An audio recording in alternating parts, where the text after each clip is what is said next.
Mahalata kasi, mga kababayan, kasi yung mga members ng Supreme Court, karamihan dyan mga appointee ni Digong.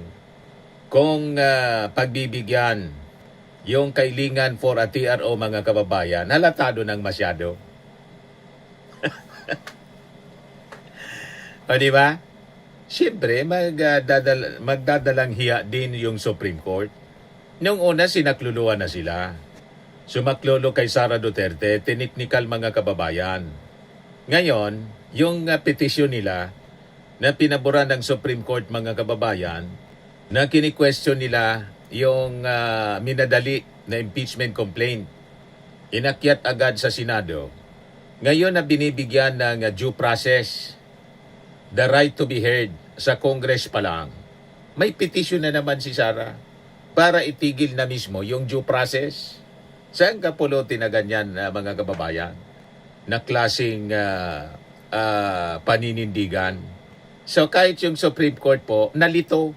Ano baya ang gusto ninyo? Noon na minadali, galit kayo. Ngayon na sinunod yung gusto ninyo, galit pa rin kayo.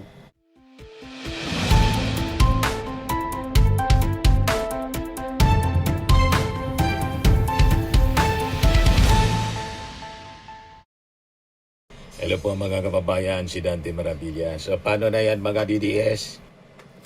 Tuloy ang impeachment laban kay Sara Duterte. Walang TRO. Denied yung TRO. Ayan ang balita dito sa Philippine Star. Supreme Court denies BP Sara plea to stop impeachment proceedings. Tuloy ang bloodbath. You see, mga kababayan, malinaw po ang kwento. Walang TRO. The Supreme Court has not issued a temporary restraining order on the impeachment against Vice President Sara Duterte.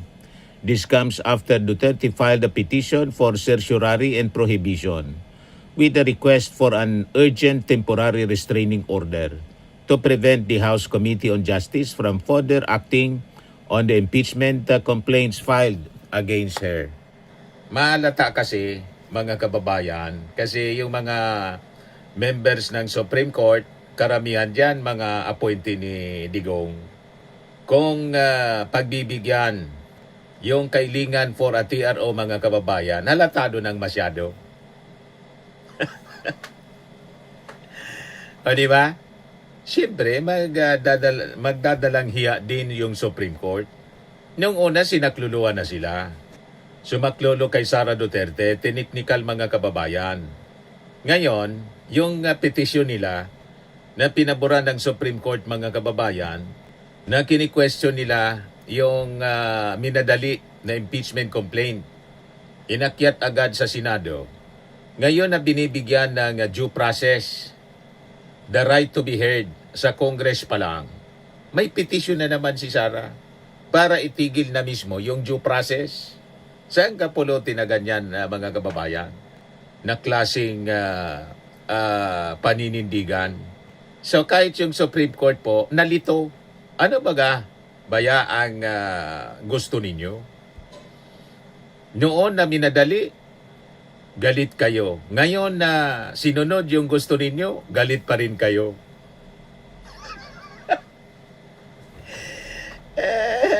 Di ba? Gusto pong i-TRO. Kaya sabi po ni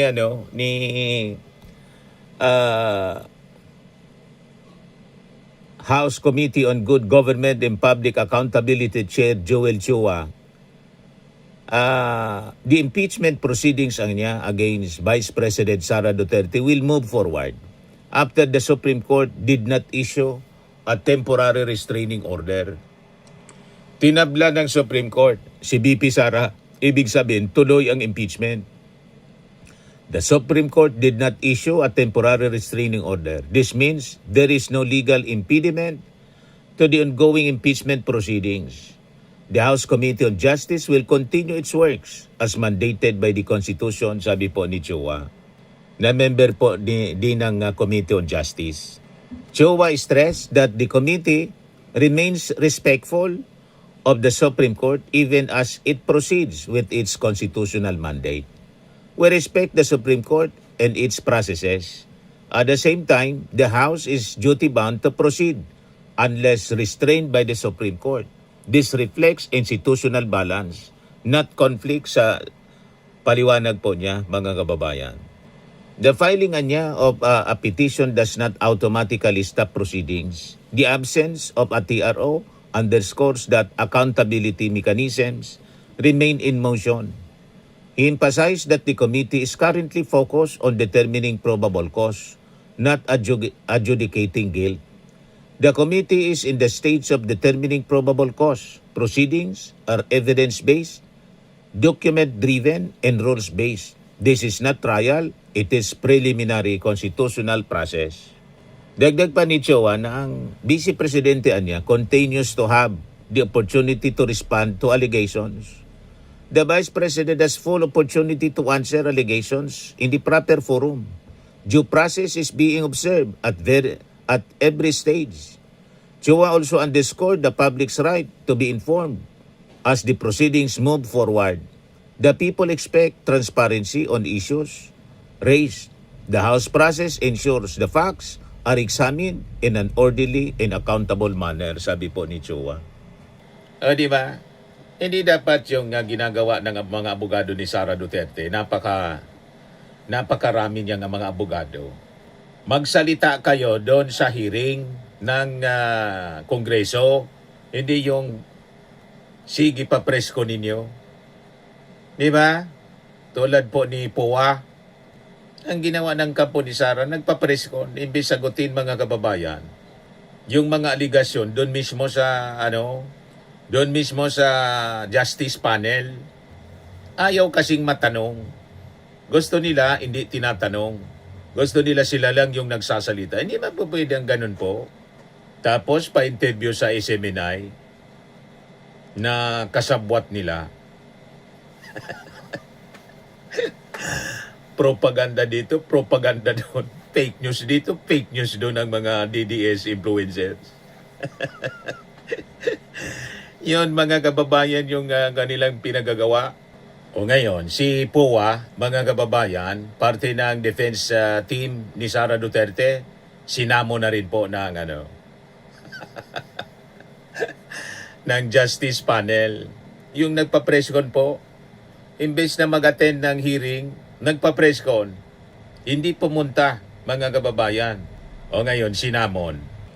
Yan sabi dito, the House Committee on Justice has ordered the appearance of Vice President Sara Duterte's counsel, Attorney Michael Wesley POA, to testify on matters tied to the use of confidential funds at the Department of Education during his stint as Chief of Staff. In a subpoena ad testificandum, the panel directed POA to attend the hearing on April 14, next week po, 10 o'clock in the morning. You are hereby directed to appear before the Committee on Justice on April 14, 2026. Sabi po ng Justice Panel. Relating to the use and liquidation of confidential funds by the said department, sa DepEd po. And to submit the following documents submitted to the Commission on Audit relevant to the use and liquidation of confidential funds by DepEd. The directive forms part of the proceedings on the verified impeachment complaints against Duterte filed by Father Sabalya and others, endorsed by ML Party List Representative Laila de Lima, and endorsed by a separate complaint by Attorney Nathaniel Cabrera, endorsed by Manila Representative Benny Abante and Congressman Paulo Ortega of La Union. A warning was likewise issued. Failure to comply with this order is subject to penalty under the law. The subpoena was issued on March 31 under the authority of the Committee on Justice, Chairperson Jinky Luistro, and Speaker Faustino D., with attestation by Secretary General Attorney Cheloy Garafil. Hindi na kayo pwede na magpalusot. Iko-contempt kayo ng House panel pag hindi kayo nag-attend. Puro kayo palusot. Sagutin ninyo ng matino yung mga tanong. Gusto-gusto ninyo magpa-press con kasi walang cross-examination sa walang cross-examination sa interview. And most of the time, yung pa-interview ninyo, limitado yung tanong. May na muna, may orientation muna. Ang tanongan niya hindi ilalampas dito. Ino-orient at yung ini-invite po, yung mga kakampi lang na reporters at vloggers. Pag hindi kakampi, walang tanong-tanong, sabi ni Sarah.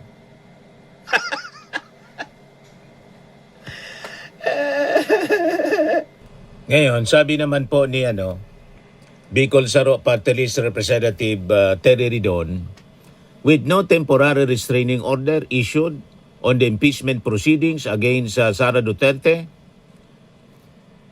see you anya on April 14, sabi ni Terry Ridon.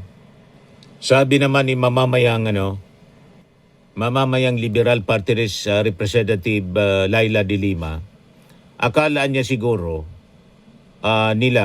siguro nila yung Supreme Court ay Sarah's Court, yung SC ay Sarah's Court, na pwede nilang laging takbuhan para pagtakpan ang kaduwagan at pagtakas sa pananagutan.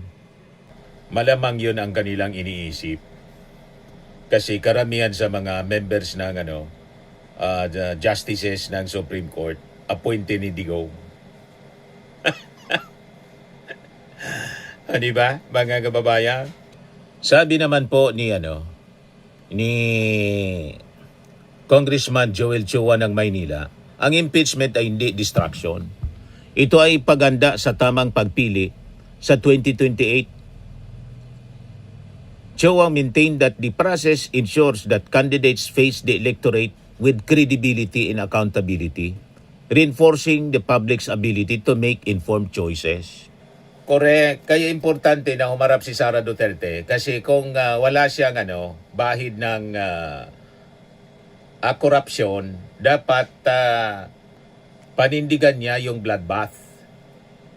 Huwag siyang umiwas sa pagtatanong ng Kongreso at lalo na po sa impeachment trial sa Senado. Huwag dapat siyang umiwas. Iyan problema. Dito pa lang sa Congress, umiiwas na siya. At never na sinagot, mga kababayan, in-engage ng kanyang mga abogado, yung mga articles of impeachment. Walang sinagot ni isang tanong. Ni isa doon, mga kababayan, sa articles of impeachment. Wala silang ipinaliwanag. So masyadong halatado, mga kababayan.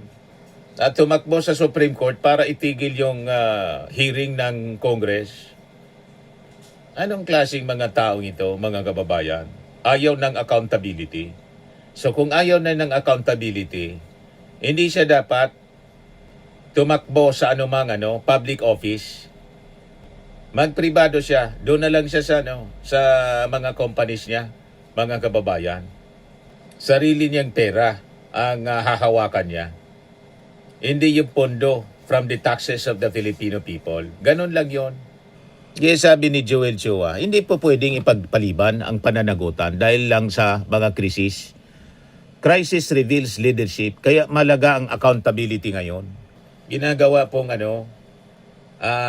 scapegoat, ginagawang sangkalan po para makalusot sila sa accountability na dapat, sabi ng mga propagandista nilang mga DDS influencers, bakit niyang tutok, impeachment pa rin, na may krisis tayo na dapat tinututukan? Palusot pa kayo. May tumututok sa krisis. Ang Justice Panel may mandato. Ang Congress may mandato. Pero, ganun pa man, hindi nagpabaya yung Congress. Ipinasa yung mga dapat na legislation para i-address yung krisis sa Middle East. Ganon. Sabi ni Chua, sabi dito, Chua rejected the notion that the government must choose between addressing the impeachment case and responding to oil crisis. We have to address both issues, sabi po niya, because to choose one from the other, parang sinasabi natin na tigilan na natin ang investigasyon. Chua warned that halting the impeachment process would amount to evading accountability rather than solving the crisis at hand, stressing that accountability niya should not be sacrificed in the name of urgency. For Chua, the impeachment proceedings are directly tied to the broader question of leadership in public trust, especially with the 2028 elections on the horizon. The issue here is accountability and fitness to serve, sabi po ni Chua. Chua added that the process is not merely legal in nature but also to test of the leader's conduct, competence, and integrity. The issue here is the conduct, the fitness to serve, sabi po ni Chua.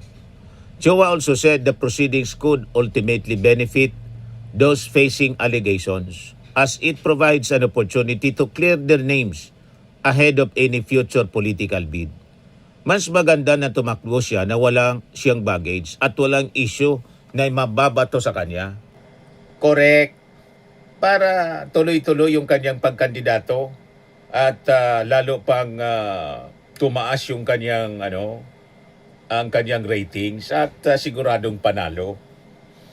Kaya lang nakikita nila pag naipresenta yung ebidensya, mahirapan yung defense. Na i-defensa si Sara Duterte kasi guilty. At pag naipresenta na mga kababayan yung mga ebidensya, malamang bumulusok lalo yung ratings ni Sara kasi mapapatunayan na talaga pong nakalunok. At yung mga chichirya po na mga pangalan, ang totoong identity noon, si Chucky man lang. Yun ang kinakakatakutan ng kampo ni Sara Duterte. Di ba? Kaya umiiwas sila at nagpapasaklolo sa Supreme Court. Yun ang malinaw po. O ngayon, pati pala yung NBI chief, sinobpena na din po. Yan sabi dito. The House Committee on Justice has subpoenaed National NBI Director Attorney Melvin Matibag, ordering him to appear before lawmakers and turn over records of the Bureau's investigation into the alleged threats to kill made by Sara Duterte against President Bongbong Marcos, Lisa Marcos, saka ni Speaker Martin Romualdez. In a subpoena ad testificandum et doses tecum, the panel directed Matibag to attend its hearing on April 14. The House panel specifically required NBI to produce duly certified copies of all records of the NBI's investigation into the threats made by Sara. It also sought certified true copies of all documents, photographs gathered in the course of the above-mentioned investigation. According to the order, that the documents are needed for the committee to be apprised of the outcome of the NBI investigation and the information and evidence gathered by NBI in the course of the investigation. Rimati na po, mga kababayan. Doon pa lang po sa pagbabanta sa ating Pangulong Bongbong Marcos, talagang guilty si Sara Duterte. Anim po yung articles of impeachment. Isa lang doon ang mapatunayan siya. Impeach na siya, mga kababayan. At conviction. Once na patunayan yon sa mismong trial ng Senado. At pag inakwit sa lakas ng ebidensya ng Senado, si Sara Duterte, damay ang mga senador. Isusumpa ng ating mga mamamayang Filipino itong mga senador na boboto para iakwit si Sara Duterte. Yan po ang malinaw niyan. Kaya ayaw nila paabutin mga kababayan sa trial sa Senado. O di ba noon, na trial sa Senado, gustong ipa-dismiss? Wala pang trial, dismiss na agad. You see? Ganon kalakas ng ebidensya kasi mga kababayan. At dito, nasa investigasyon pa lang, hearing ng Justice Panel, gusto nang ipatigil ng kampo ni Sara Duterte, tumakbo sa Supreme Court. Yan mga kababayan, ang mismong basihan na masasabi natin napakalakas ng ebidensya laban kay Sara Duterte. O, nagpalabas na rin pala si Batangas Representative Jinky Luistro, chairperson ng Justice Panel. We maintain our position that all proceedings of the House Committee on Justice are fully constitutional, underscoring that the panel is strictly following the rules of the House, the Constitution, and relevant Supreme Court rulings. She emphasized that the proceedings are fair, orderly, and evidence-based with full respect for due process. Sabi ni Jinky Luistro, in the absence niya of the TRO, the committee will proceed as scheduled, adding that lawmakers remain committed to carrying out their constitutional mandate without delay. The House impeachment proceedings are constitutional, rules-based, and anchored on accountability. The issues niya being raised are largely technical in nature, stressing that the focus should be on the public's right to demand accountability from officials. What we must emphasize niya is the substantive right of the Filipino people to demand accountability. Impeachment is a constitutional mechanism designed precisely to ensure that high officials answer serious allegations, sabi po ni Luistro. Public office demands accountability, thus facing allegations must given the opportunity to explain and be heard. Hindi pwedeng magpaliwanag si Sara sa media. Hindi pwede. Paliwanag siya sa Congress. The Congress of the People. Yon ang tamang forum, mga kababayan. Ang pagpa-interview at mga press releases ni Sara ay hindi sapat. Kasi doon, mga kababayan, walang cross-examination. Ang sasabihin lang niya yung gusto niyang sabihin. At malinaw na paglihis sa accountability. Ang ginagawa nila paglason sa isipan ng mga tao, iniiba yung kwento. Ngayon, doon sa petisyon ni Sara Duterte, sabi ni Luistro, the recent move by the Vice President camp was not unexpected. What's not unexpected, sabi niya, at any stage of impeachment proceedings, it is always possible for parties to elevate issues before the courts. She expressed confidence that the committee's actions would stand up to scrutiny. We anticipated this and remain confident that the committee's action will withstand scrutiny. This process is not about politics, it is about upholding the Constitution and ensuring that no one is above accountability. Correct. Kaya tama na pong palusot. Harapin na ang mga kaso. Yan ang dapat, mga kababayan. Para kung wala siyang kasalanan, di malinis po yung kanyang pangalan. Ganun lang yon. Dinbuilo siya na kumandidato sa pagka-presidente. Yan kung makakandidato pa siya at manalo. Di ba? Hindi pwede na ililabel nila na itong accountability mechanism, politika na. Kayo yung walang tigil sa politika.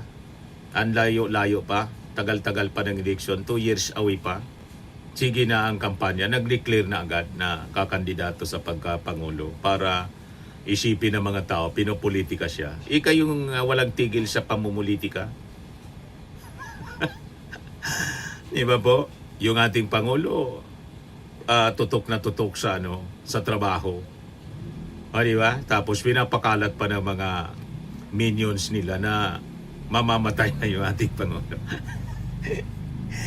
Tapos sabi, within the month o in the next month, susumpa na daw si Sara as president.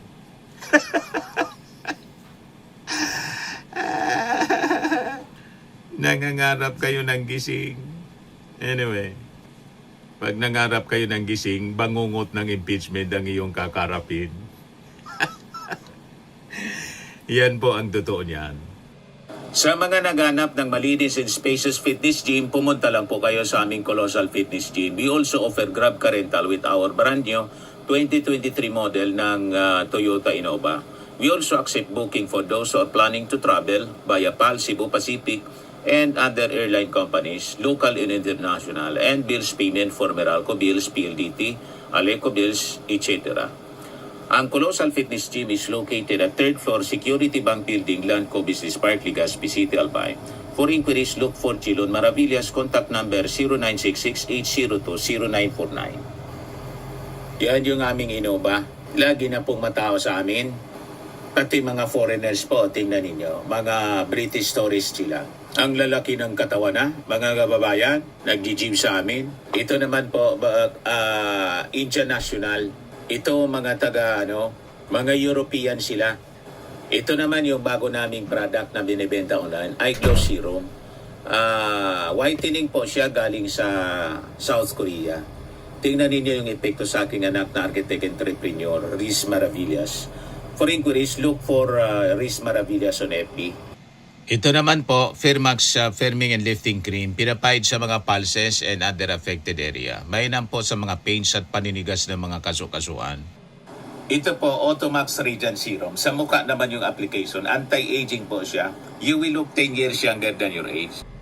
Ito naman po yung bagong product naming binibenta online. I am amazing, worldwide amazing pure organic barley powdered drink mix from Australia. Mainam po ito sa mga cancer patients. Tingnan niyo po itong isang cancer survivor po. Cancer-free na siya ngayon. Si Yolitan, ovarian cancer survivor po. Barley did not just save my life. It gave me a new life, sabi po niya. In 2019, Yoli faced the fight for her life through surgery and harsh chemotherapy. I am worldwide amazing pure organic barley became her source of strength. It boosted her immune system when she needed it most and gave her the energy to keep going. 100% organic siya, immune system booster, trusted by survivors. For your inquiries and orders, dumiretso na lang po kayo sa aking anak na architect entrepreneur Riz Maravillas. Sa mga mahilig naman po sa mga imported bags and wallets, dumiretso na lang kayo kay Ma'am Eileen Rosales. Eileen Closet po, nakabase sa Amerika. Yan yung kanyang online selling po. Pwede kayong manood sa kanya every Sunday, 7 o'clock in the evening, Philippine time. Sa mga mahilig naman po magpa-spa, try niyo po dito sa Pamper City by OMG. Matatagpuan po sa Asiana City, Parañaque City, Metro Manila. Pamper City by OMG, your luxury escape. Yan po. O diba, napakaganda.